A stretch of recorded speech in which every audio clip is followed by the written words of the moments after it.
The counter said there were 2 people at the stall, but I was the only one there. Story 1. A small black unit had been mounted above the fruit stall a few weeks earlier, angled downward over the counter. It fed a screen beside the scale, a simple display with a number in the top corner and a grey grid underneath, where each person inside the detection range appeared as a white dot. At 9:47, the number read 5. Pao looked up from the scale and saw 4 people in front of him. A woman with a pushchair on the left, 2 men choosing apples in the center, and an older woman at the clementines, with one hand resting on the crate. He counted them from left to right, then from right to left. 4. The screen still read 5. The woman with the pushchair left first, and the number dropped to 4. One of the men stepped away from the apples and moved out of range. 3. The older woman paid and walked off with a small paper bag. 2. The last man stayed another minute, picked up 2 apples, put one back, and then left without buying anything. The aisle was empty, but the screen stayed at 2. Pao stood behind the counter, looking at the empty space in front of the stall. No one stood near the fruit, and no one crossed the adhesive boundary lines on the floor. Yet, the screen read 2. He came out from behind the counter and walked the detection area himself, left edge to right edge, then back again, following the marked line along the tiles. He stopped in the center of the range and looked at the display. It still read 2. He returned behind the counter and the number changed to 3. He stayed still, but it did not correct. He entered the reset code from the laminated instruction sheet taped under the drawer. The screen went black, restarted, and the grid rebuilt itself from the top left corner. The number dropped to 0. A man with a bicycle stopped near the bananas. 1. 2 women approached together and asked for grapes. 3. A boy leaned over the oranges, touched nothing, and walked away. The numbers updated with each movement. But then, the display shifted again. A woman stopped near the pears, looked at the screen, and stepped back. She did not ask anything. She simply looked at the number from farther away, then walked to the next stall without buying. Pao checked the display, and it read 4, even though there were only 3 customers in front of him. Then the number changed again. 6, then 3, then 2. No one moved in the aisle while the numbers changed. Pao kept his hands on the counter and watched the grid. A second woman approached and pointed at the pears. And while he weighed them, she kept looking at the screen. She looked for 12 seconds. Then she said there were 2 of them there, and the screen showed 3. Pao looked at the grid. 2 dots were visible, one behind the counter and one in front. However, a 3rd dot appeared directly behind the woman, offset half a step from her back, in open space. The woman did not turn. Pao told her the sensor sometimes picked up interference from the stall next door. He finished weighing the pears, printed the label, and handed her the bag. She paid and left. The screen read 2. Him. And the dot. The dot sat in the center of the aisle, stationary. Pao came out from behind the counter and walked toward its position on the grid, but the dot shifted forward. He stopped. The dot stopped. He stepped to the right. The dot stepped right. He stepped back, but the dot did not follow. 3 seconds passed. Then it moved by itself toward the boundary line at the edge of the stall and stopped there. The count stayed at 2. Pao returned behind the counter. The dot remained at the boundary. He watched it without touching the screen. And then, pressure pressed against the outside panel of the counter, low, at hand height. The wood pushed inward and held for 5 seconds before releasing. Pao looked over the counter, but the aisle was empty. The grid still showed the dot at the boundary line. He placed his palm against the inside of the counter where the pressure had been, and the wood felt warm in one flat patch, about the size of a hand, while the rest of the panel remained cool. The screen read 2. He stepped back and did not come out again. He opened the phone dialer and entered the market technical support number. The call screen loaded, then a recorded voice said, "Line disconnected." He pressed end. He opened the sensor manufacturer app, but the dashboard showed, "Device offline, firmware error, 0.x44. He refreshed the page, yet the same status remained. He closed the app. The aisle outside stayed empty. No staff came over, no customers entered the detection zone, and the number stayed at 2. At 12:40, Clara stopped in front of the stall. She did not buy anything. She said she had been watching the market camera feed on her phone from the cafe across the aisle and had pulled up footage from earlier that morning. She turned the phone toward him. The video showed the stall with no customers in front. Pao was behind the counter, arranging the apples. Behind him, in the narrow gap between the back of the counter and the canvas wall, there was a vertical shape still and upright, the same height as a person. It stood in every frame. Pao took the phone and moved through the footage frame by frame. The shape stayed in the same place, same width, same flat top, and no motion. Then, it was gone. It was present in one frame and absent in the next, with no movement between. He handed the phone back and turned toward the space behind him. The gap measured 30 centimeters, and a shelf of paper bags occupied most of it. Nothing stood there. He looked back at the sensor screen. The dot remained at the boundary line. It had not moved while he watched the footage. It had not moved while his back was turned. At 1:55, the screen went dark. The store lights stayed on, the scale stayed on, and the card reader stayed on, but the counter display shut off. Above the stall, the black unit made a single click. Pao looked up. The lens had shifted slightly downward and left, now aimed toward the narrow space behind the counter. The screen came back on. The grid showed the full detection range: the aisle, the front of the stall, the counter, and the space behind it. No dots appeared anywhere, yet the number in the corner read 1. The market was closing. The aisle was empty. Pao unplugged the unit from the power strip under the counter. The screen went black. The fruit crates were stacked. The receipt rolls were closed, and the counter was clear. He plugged it back in. The screen lit up, and the grid started assembling itself again, square by square. Before the sequence finished, before the sensor had even completed a scan, the number appeared. 1. Pao looked at the unit above him, the lens still pointed behind the counter. He reached up and touched the glass with 2 fingers. It felt warm, warmer than the rest of the casing, with the heat concentrated on the lens. He pulled his hand away. Then, he stepped out from behind the counter and walked toward the market exit, without closing the canvas panels. As he crossed the boundary line, the number on the screen did not drop. It stayed at 1. A dot appeared on the grid, not near the exit, not where Pao had just crossed, but in the center of the stall, behind the counter. Pao continued walking.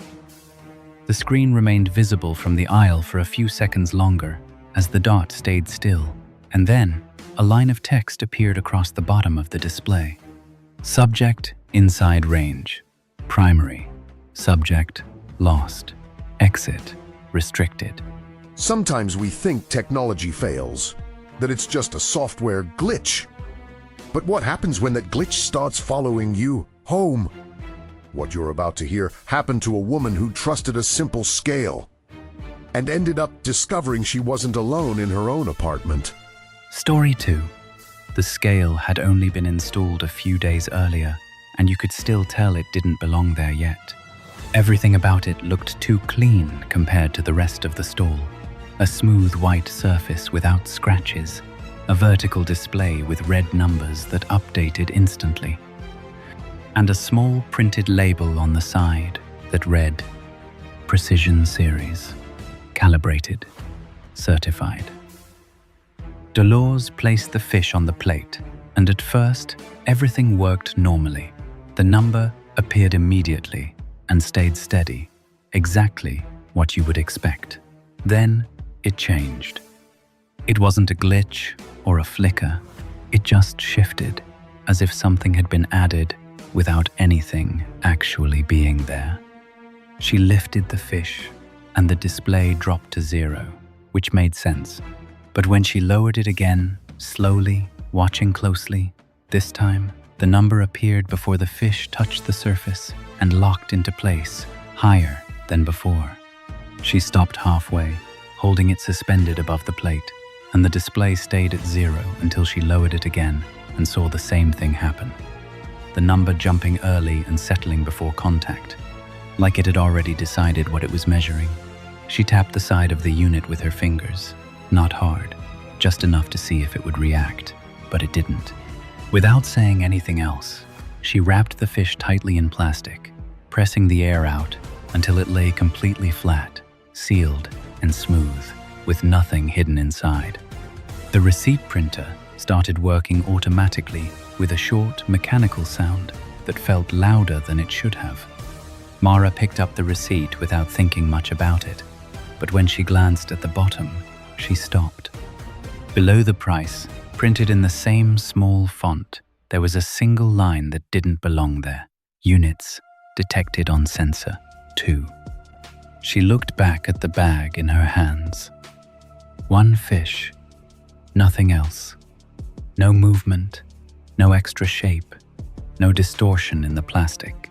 She showed the receipt to Dolores, who read it and stayed still for a second longer than necessary before speaking. "Leave the bag here." She didn't look up when she said it. Mara frowned because she had already paid, and for a moment, it felt more like a mistake than a warning. "Leave the bag here," Dolores repeated, slower this time. And there was something different in the way she said it, something that made it clear she wasn't asking. Mara didn't leave it. She took the bag and walked away. On the bus, she placed it on the seat beside her, and nothing happened. It didn't move, it didn't make any sound, and the plastic stayed tight and unchanged, exactly as it had been at the stall. Everything looked normal, and that was what made it easier to ignore. At the third stop, the man sitting next to her stood up without saying anything and moved further down the aisle. He didn't look at her, but just before turning away, he glanced at the space above the bag, not at the bag itself, but slightly above it, and held that look for a second too long before leaving. Mara checked the plastic again, pressing it lightly with her fingers. Still sealed, still flat, still just the fish inside. At the next stop, she noticed something that didn't feel right. It wasn't movement, because nothing inside shifted, but a change in weight. The bag felt heavier in her hand, not unstable, not sliding, just heavier, like the same object had suddenly gained weight without changing shape. She adjusted her grip and lifted it slightly, and that was when she felt it, a steady pressure from above.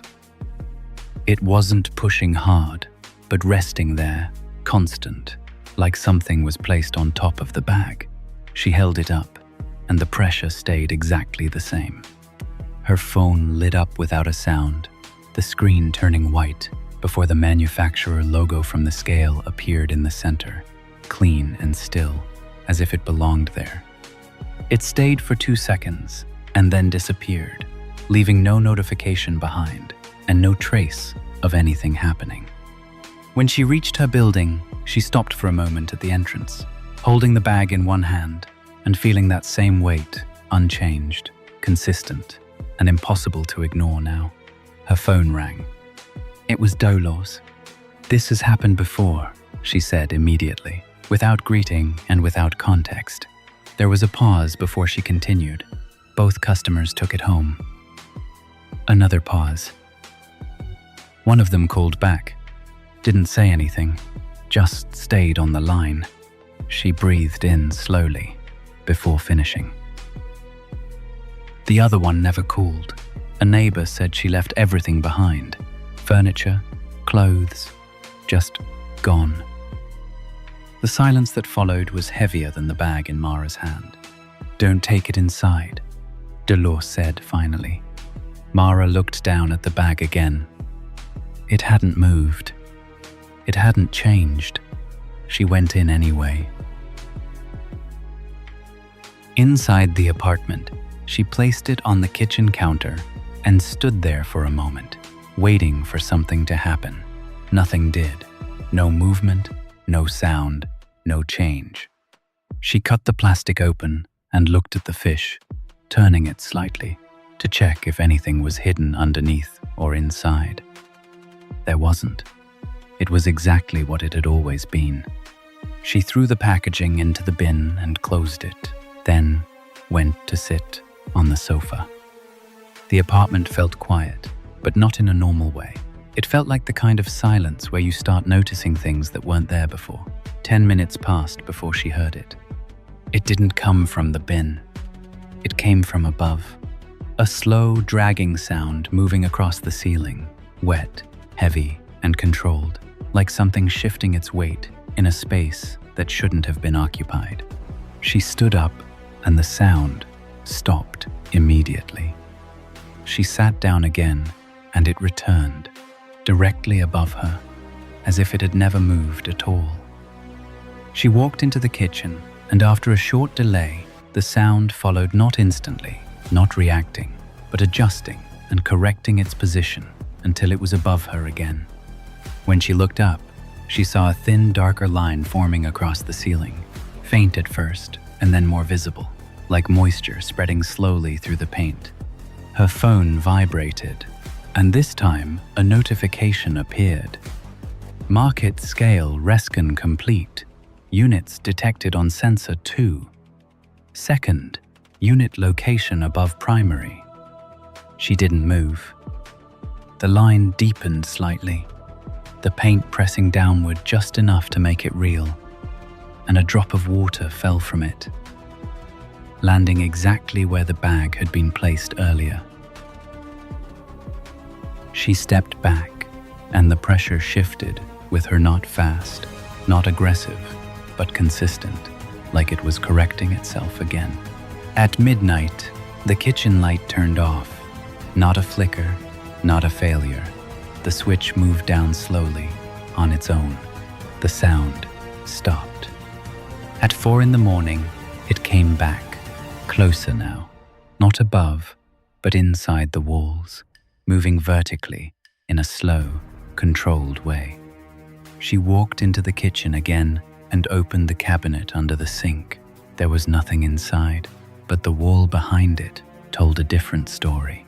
A flat pressure mark pushed outward from the other side, about the size of a hand, the plaster bending slightly before holding its shape. Her phone lit up again without a sound, showing only text. Second unit position adjusted. Primary unit stable. She stepped back, and the pressure deepened once slow and deliberate, before stopping completely. In the morning, the receipt was on the table. She was sure she had left it in her coat. The coat still hung by the door, but it was turned toward the wall. She picked up the paper. It was dry. Completely normal, except for one line that stood out, perfectly clear. Second unit, still present. She stood there for a moment, holding it, listening to the silence in the apartment, until a soft sound came from the kitchen. Not loud, not sudden, just a slow, steady pressure against the inside of the cabinet door. The wood shifted slightly outward, stopped, and then pressed again, a little harder this time. The handle moved just enough to notice. Then everything stopped. Nothing opened. Nothing came out, but the pressure stayed there on the other side, quiet, still, and waiting. If you think having something moving in your walls is your worst nightmare, wait until you see what happens when the danger isn't in your house, but in the car you drive every night. The following story will make you look in your rearview mirror in a very different way from now on. Story 3. The car had never given him any problems before. It was old but reliable, the kind of car that made the same sounds every day. Same vibration when the engine started, same delay before the radio turned on, same click in the dashboard when the lights came up. That consistency was exactly why he noticed it the first time. It didn't behave the same. It was a Tuesday night, late, the kind of empty road where you can drive for several minutes without seeing another vehicle. When he turned the key, the engine started as usual, but the radio was already on before he touched anything. A low-volume voice speaking mid-sentence. Not music, not static, just a voice that cut off the moment the dashboard fully powered up, leaving only silence. He looked at the display, expecting to see a station name or some kind of signal, but there was nothing, just a blank frequency line, like the radio had reset itself. He didn't think too much about it at the time. He just turned it off and started driving. The road was straight, with long stretches of darkness, broken only by occasional streetlights. After a few minutes, he noticed headlights behind him, far enough to not be a problem, just another car on the same route. But what stood out was how steady they were. Always the same distance, not getting closer, not falling back, just there. He changed speed slightly, slowing down first, then accelerating, but the headlights adjusted instantly, matching him without delay. That's when he checked the mirror more carefully. There was a car, but he couldn't make out the shape clearly, only the lights too bright and too centered, like they weren't aligned the way normal headlights are. He kept driving, telling himself it was nothing, just someone on the same road, until he took the first turn off the main route, a smaller road leading toward his neighborhood. The car behind him turned as well. No hesitation. Same distance. Same position. He told himself again that it didn't mean anything, that it was just coincidence. But then he took another turn, sharper this time, one that didn't lead anywhere except a residential area. The car followed again. The distance never changed. That was when he decided to test it. He slowed down almost to a stop, forcing the car behind to either pass or close the gap, but it didn't do either. It slowed with him, maintaining the same space, like it was locked to his movement. He came to a complete stop in the middle of the road and waited. The headlights stopped too.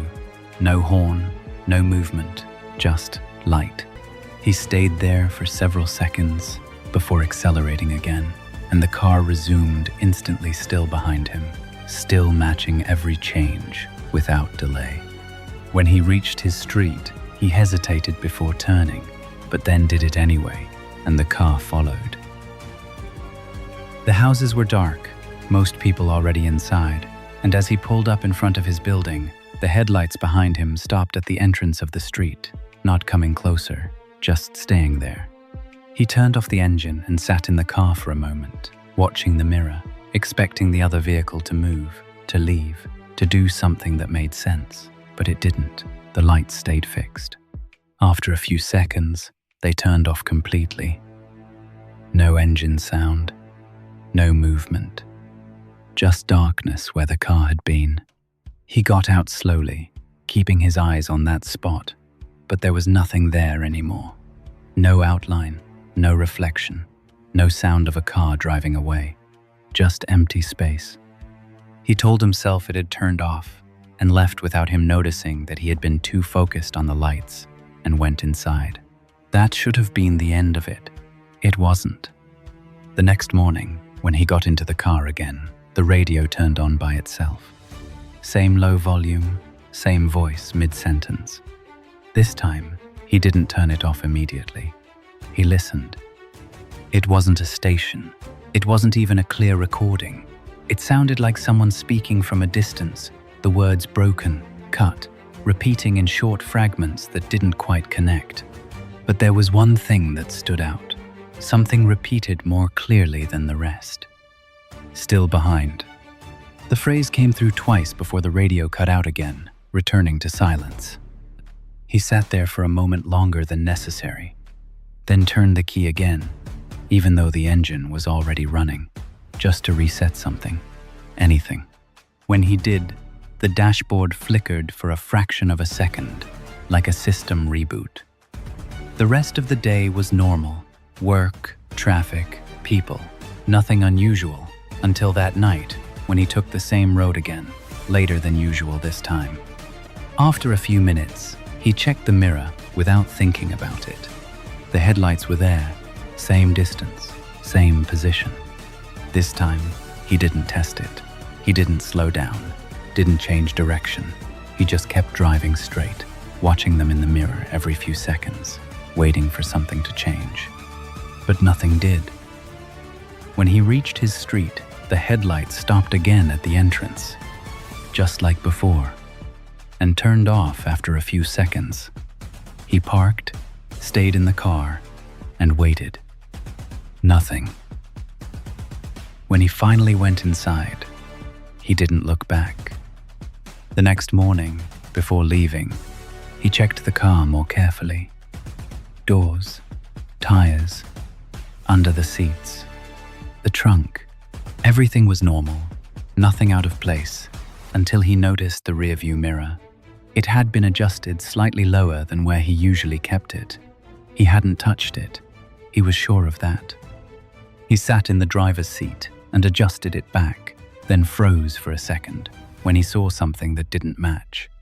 In the reflection, the back seat looked darker than it should have. Not shadow, not lack of light, just a darker shape that didn't correspond to anything real. He turned around immediately. The back seat was empty. He looked back at the mirror. Normal again. He stayed there for a few seconds, then started the car. The radio came on. Same voice, clearer this time. Still behind. He turned it off instantly and drove.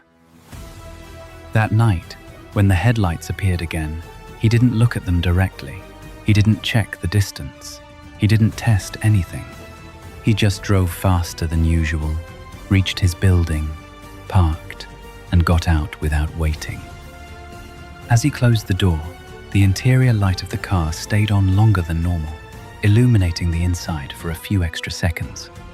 In that light, through the window, he saw the rearview mirror shift slightly on its own, adjusting downward again. He didn't open the door. He didn't check. He just stepped back and watched as the light finally turned off.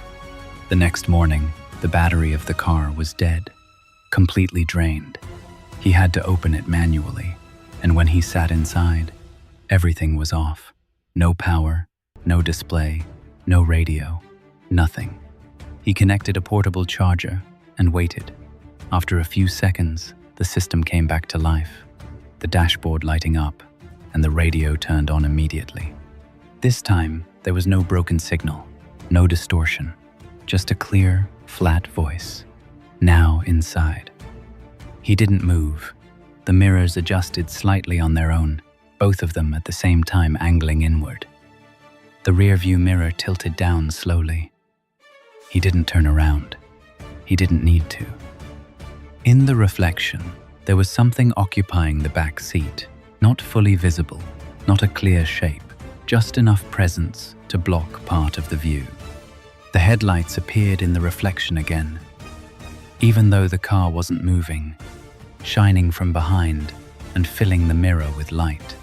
The voice came once more through the radio, steady, without interruption. Primary subject located. He turned the key and got out of the car immediately, leaving the door open, the engine half started, the radio still on, and walked away without looking back.